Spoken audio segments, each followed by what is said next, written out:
Namaste, Creative Yogis. How you all doing out there? I hope you had a chance to really celebrate the full moon and cleanse your crystals and do your journaling, do a bit of dancing in the moonlight. It's always good fun. And set your intention for the month. It's really worthwhile sitting down and thinking about what it is that you want to achieve over this month. And whatever it is that you want to achieve, it may not be external things, it might be inner things. Like for myself, I'm really feeling the need of having a bit more space just for me. So that's just the intention I've set for the month, is to carve out that time for myself. So, it could be something like that, or it could be about making some steps with your career and really getting something happening, shifting, or in your relationships or whatever. So it could be big things, or it could be small things, or it could be a mixture. So just have a think, and it's very personal, and it's really understanding that we're creating these lovely routines for ourselves, these rituals, to support our healing journey. That's all it is. It's really not about putting pressure on ourselves. It's about really recognizing that we come from a place of love, always, with ourselves. And last month was a deep dive into that, and it was beautiful, really hanging out in that loving space with ourselves and doing a gentle detox, very compassionate, gentle detox of what no longer serves us.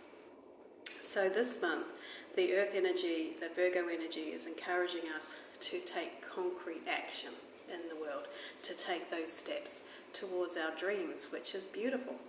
The opportunity to really see some significant shifts and changes when we start to engage with the external world, because everything starts with the inner world.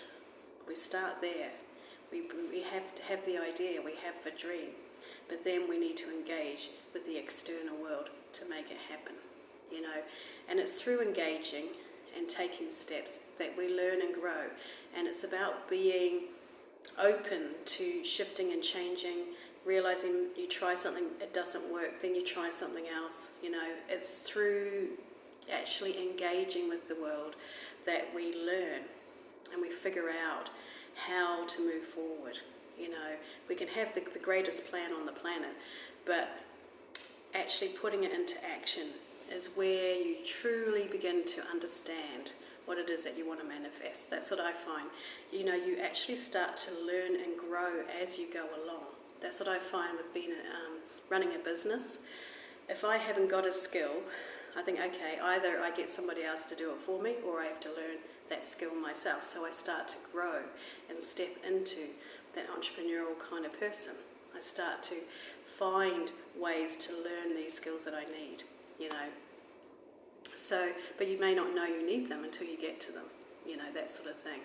So it is very much about taking those little baby steps from the heart space, from that compassionate space, and being open to that evolution, that lovely, beautiful, organic growth process.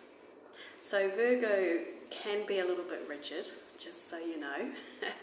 I've got Virgo in me, so I can say this. Virgo can be very detail oriented, which is all good stuff as long as it's channeled. Because of course, too much it can get in your way.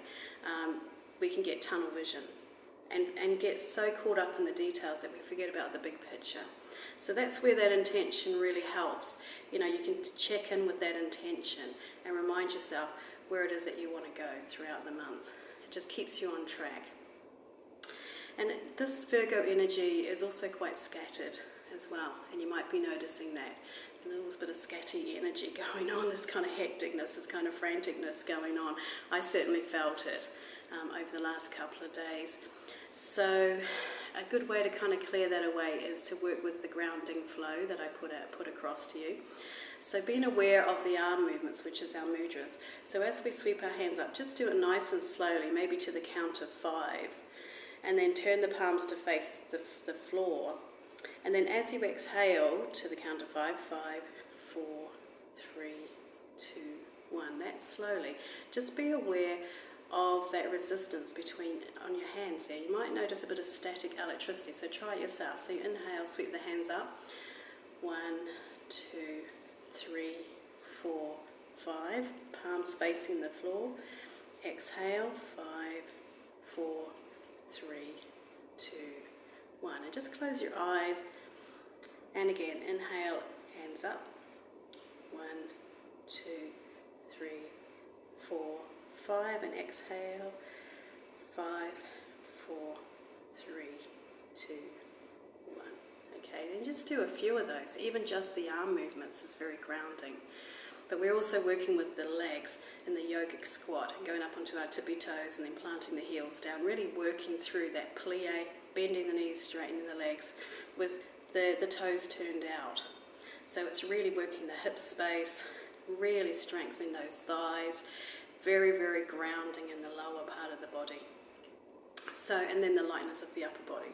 So it's this lovely balance between the two. So it's really lovely, really simple, and just take your time with it. That's the key thing. Really slow it down and just do a few rounds of it. And there's a beautiful little intention that I pulled out for you guys, which you can use while you're working with the arm movements. So it says here, I am a miracle in motion, a unique expression of light and love. There we go. So I pulled this card for you guys. I know it's mirror image, but just want you to see it. I am a miracle in motion. So you do that as you sweep your hands up. Inhale, I am a miracle in motion. And then as you exhale, a unique expression of light and love. And again, I am a miracle in motion. A unique expression of light and love. One more time. I am a miracle in motion. I am a unique expression of light and love. Beautiful. So that is your intention for this week. So work with that. Play with that, with your lovely grounding earth mudras, and you'll find that helps to take away the scattiness, and just help us to stay in our heart center. Alright, so that's it for me today. Have a lovely week. Namaste, Creative Yogis.